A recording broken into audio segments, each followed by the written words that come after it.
Good morning, dear children. How are you all? I hope you all are doing good. Today, we are going to start a new chapter in EVS, that is, chapter 12, the Himalayan Range. After completion of this chapter, you all will be able to understand the parallel ranges of Himalayas and its importance. So, let's begin. First, let us understand the meaning of the term Himalayas. Himalayas is a Sanskrit term. Him plus Alya. Him means snow and Alya means home. So the Himalayas means the abode of snow.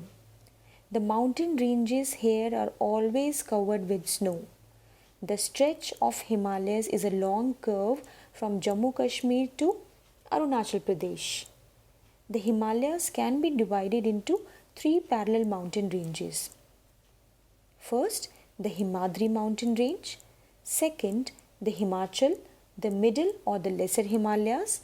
Third is Shivalik, which is also known as the lower Himalayas. Now let us study all these three in detail. So first comes the Himadri range.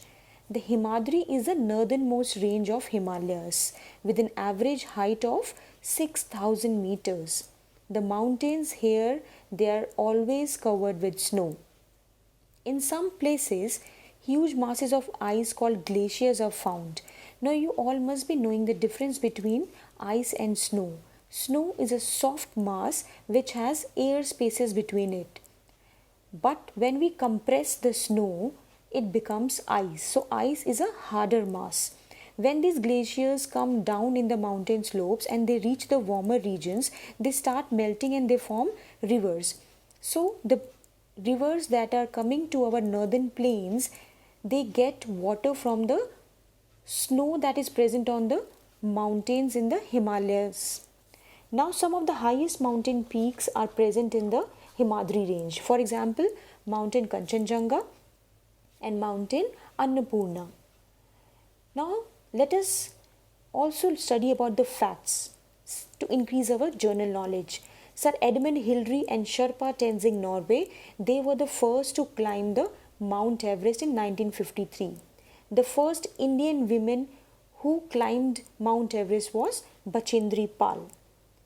The next range that comes is the Himachal. It is also known as the Middle Himalayas. Now Himachal is famous for its beautiful valleys like the valley of Kashmir, Kullu and Kangra. You all must have heard about the hill stations named Shimla, Mussoorie, Nainital, Almora. All the hill stations are located in this region. This range has thick forest which consists of pine, oak, deodar and fir trees.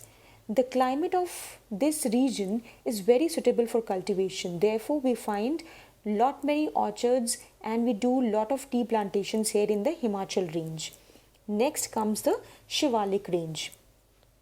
The Shivalik forms the southernmost and the lowest range of Himalayas. It is made up of hills rather than mountains. Now, what is the difference between hills and mountains? Hills are less steep and they are not as high as the mountains, so they are easy to climb. The slopes here also are covered with thick forest and a variety of wildlife is found here.